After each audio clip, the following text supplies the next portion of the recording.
వాల్మీకి మహర్షి కృత శ్రీమద్ రామాయణం ఆచార్య పుల్లెల శ్రీరామచంద్రుడి గారి బాలానందిని వ్యాఖ్య 24వ భాగం 3:11-25. అశ్వమేధంలో అగ్నిని ఉంచాల్సిన వేదిక చుట్టూ ఇటకలు పేర్చి గుడారాలు నిర్మిస్తారు.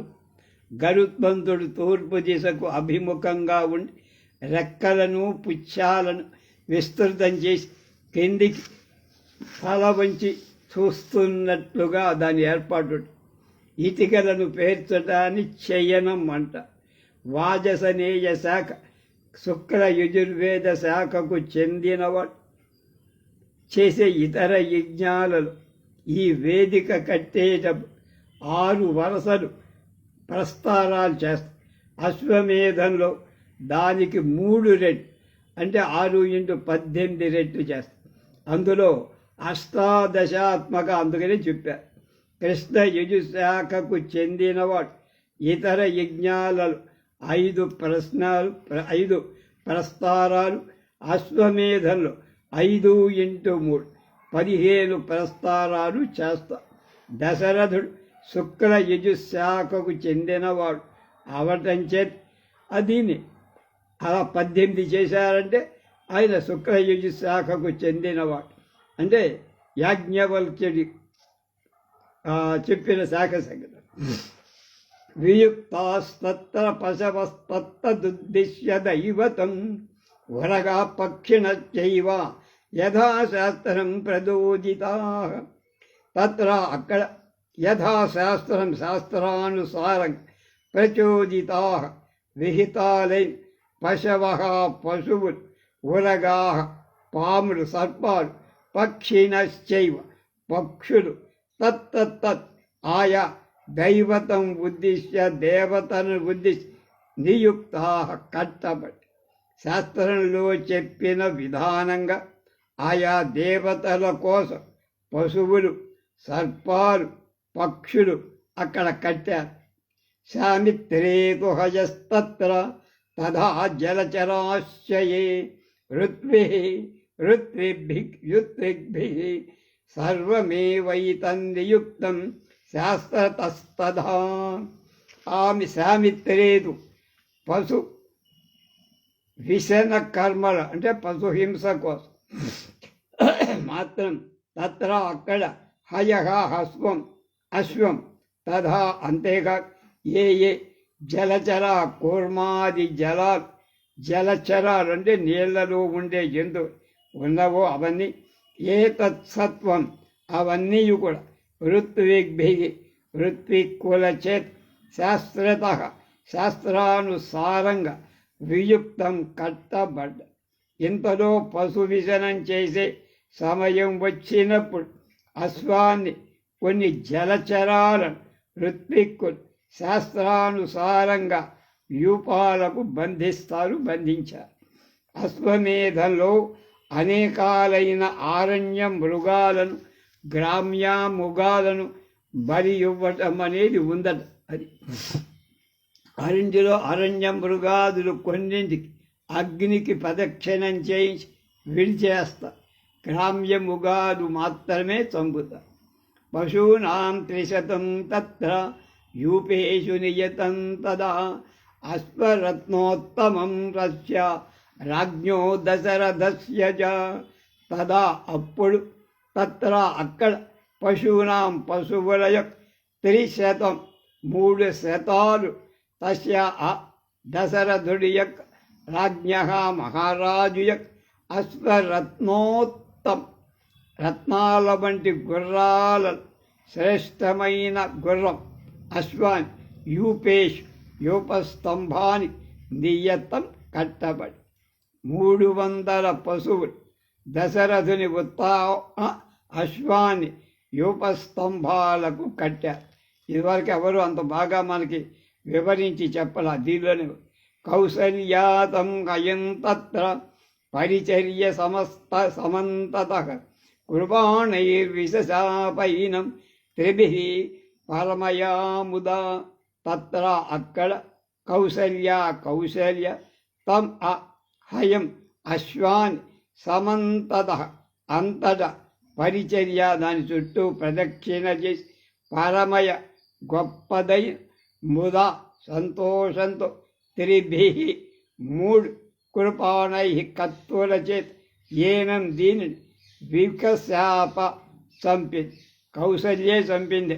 అశ్వమేధంలో యజ్ఞ పశువు కౌసల్య ఆ అశ్వాన్ని ప్రదక్షిణం చేసి 3 దెబ్బలతో చంపేసి యజమానుని భార్య బంగారు సూదుల అశ్వాన్ని గుచ్చాలని శాస్త్రం ఉండటం చేత కౌసల్యయే కాక సుమిత్ర కైకలు కూడా బంగారు సూదుల కృపాణై అంటే అది పూర్వమే చంపబడిన అశ్వాన్ని గుచ్చారు అని గోవిందరాజుల వ్యాఖ్య. పతత్రిణాం తదా సార్ధం సుస్థితేన చేతస అనసద్రజనీమేకాం కౌసల్యా ధర్మకామ్యయ. తదా అప్పుడు కౌసల్య ఇందాక 3 కత్తులతో చంపాడు అన్నారు. 3 కత్తులతో ఘాట్లు పెట్టారు లేదా సూదులతో ఘాటు పెట్టారని గోవిందరాజులు వ్యాఖ్య. తదా అప్పుడు కౌసల్య చేత సుస్థితేన స్థిరమై చేతస మనస్సుతో ధర్మకామ్యయ ధర్మాచరణ శ్రద్ధతో ప్రతిత్రిణాసార్ధం గుర్రాతో కూడా ఏకం ఒక రజనీం రాత్రి అవసత్ అక్కడ ఆ గుర్రశాలలోనే ఆవిడ ఉండాల్సి ధర్మ శ్రద్ధాపతి అయిన కౌసల్య స్థిరమైన చిత్తంతో ఒక రాత్రి అశ్వ సమీపంలో శాస్త్రోక్త పద్ధతిలో అక్కడే ఉండిపోవాల్సి వచ్చింది. ఉన్నది అది. హోతాత్ అధ్వర్యు స్తగ్ధోద్గాత హస్తేన సమయోజనం మహిష్యా పరివృత్యా చ వావాతాం చ తథా పరాం.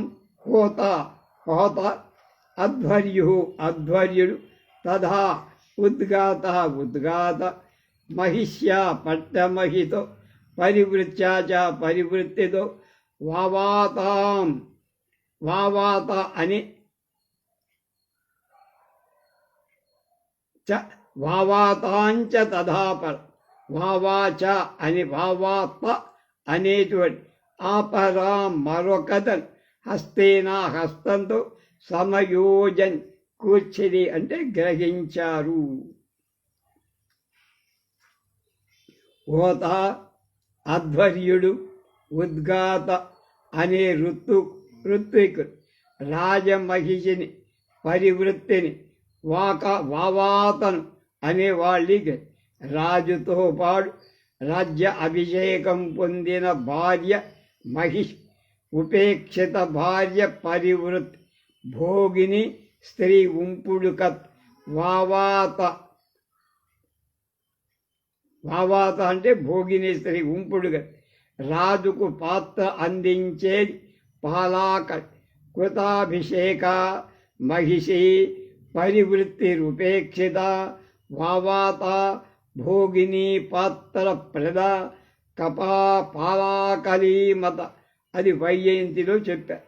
అశ్వమేధంలో యజమానుడు ఆ 4 స్త్రీలను 4 ఋత్విక్కులను దక్షిణగా ఇవ్వాలి.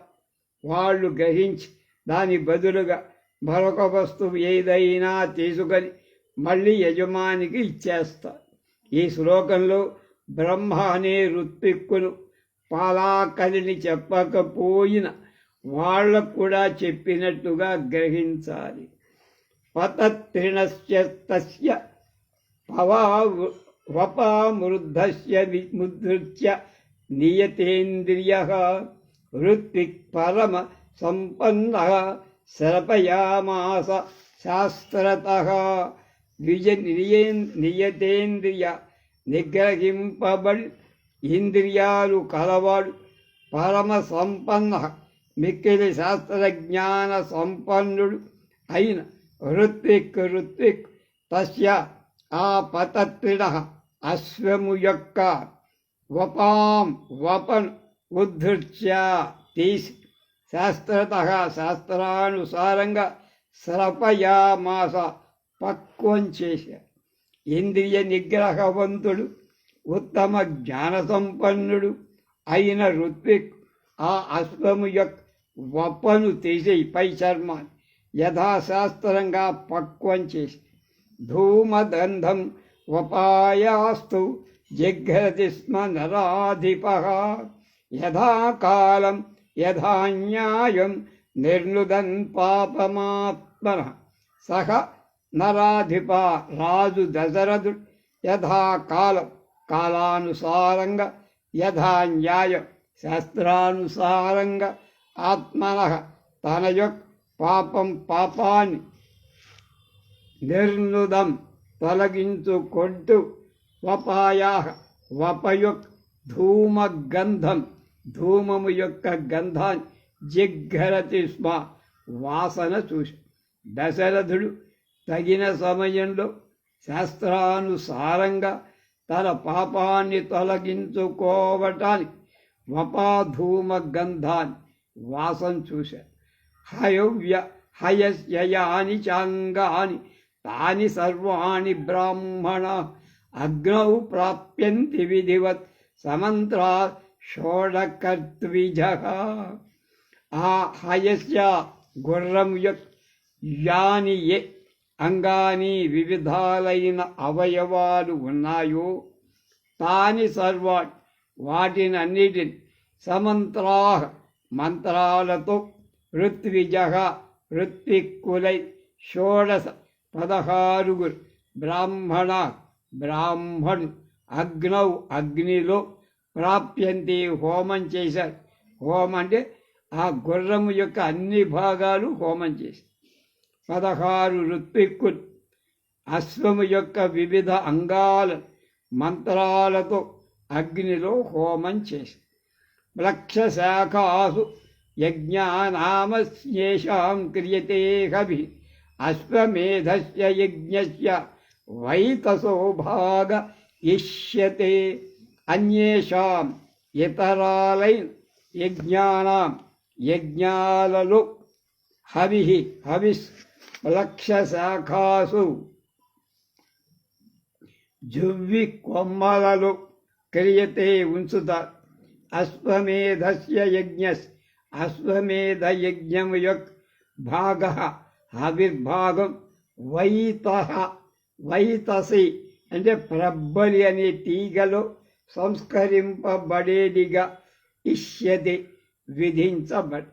ఇతర యజ్ఞాలలో హవిస్సును జువ్వి కొమ్మల మీద ఉంచి సంస్కారం చేస్తారు. వెయ్యటం ఏదో వేయటం. అశ్వమేధంలో మాత్రం ప్రబ్బలి తీగ మీద ఉంచి సంస్కారం చెయ్యాలని శాస్త్రం. త్రయోస్వమేధ సంఖ్యాత కల్పసూత్రేణ బ్రాహ్మణై చతుష్టోమ మహస్తస్య ప్రథమం పరికల్పితం. బ్రాహ్మణుల చేత కల్పమాత్రేన కల్పసూత్రంలో చెప్పబడిన ప్రకారం అశ్వమేధం 3 రోజుల పాటు చెయ్యాలి. సంఖ్యాతగా చెప్పబడింది. తస్య దానికోసం ప్రథమం మొదటిదైన రోజు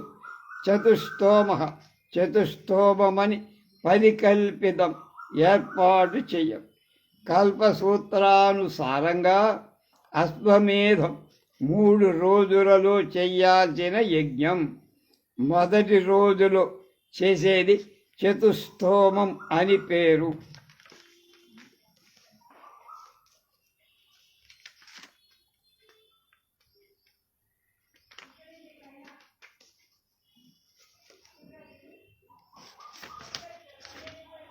ఉక్ష్యం ద్వితీయం సంఖ్యాత అతిరాత్రం తదోత్తరం కాళితాస్తస్త బసౌ విహితా శాస్త్రదర్శనాత్.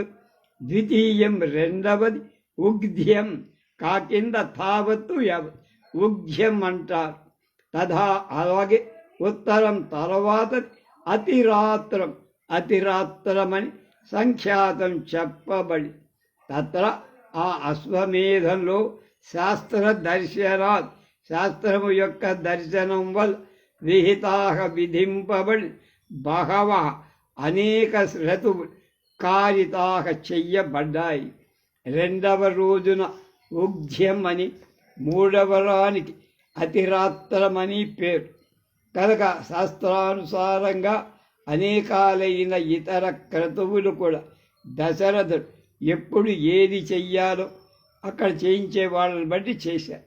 జ్యోతిష్టోమాయుషై చైవ అతిరాత్రౌ వినిర్మితౌ అభిజిత్ విశ్వజిచ్చైవ సమస్తౌర్యాము చైవ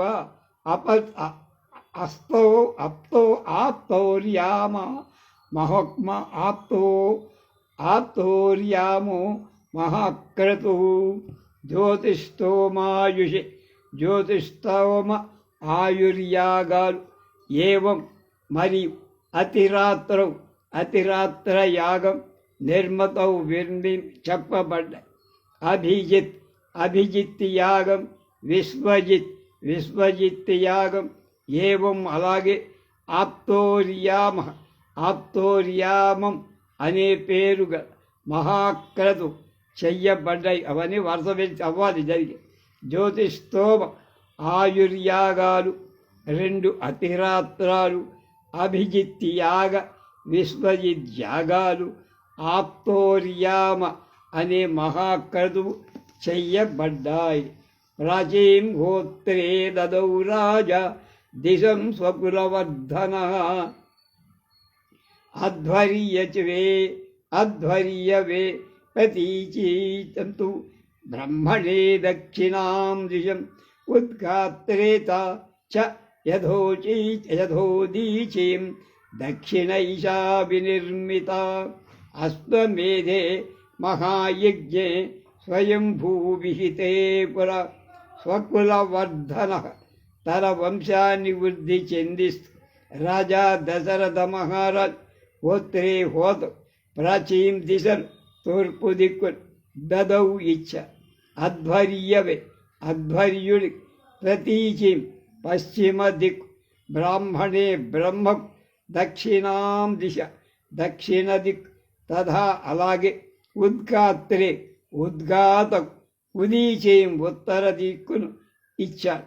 పురా పూర్వం స్వయంభూవిహితై బ్రహ్మచేత విధింపబడి అశ్వమేధే మహాయజ్ఞే అశ్వమేధ మహాయజ్ఞంలో ఏషా ఈ రకమైన దక్షిణ నిర్మించబడి తన వంశంలో అభివృద్ధి చేకూర్చేటువంటి దశరథ మహారాజు తూర్పు దిక్కున ఉందన్న దేశాన్ని హోతకు, పశ్చిమ దిక్కున్న దేశాన్ని అధ్వర్యుడి, దక్షిణ దిక్కున్న దేశాన్ని బ్రహ్మకు, ఉత్తర దిక్కున్న దేశాన్ని ఉద్గాతకు ఇచ్చేశారు.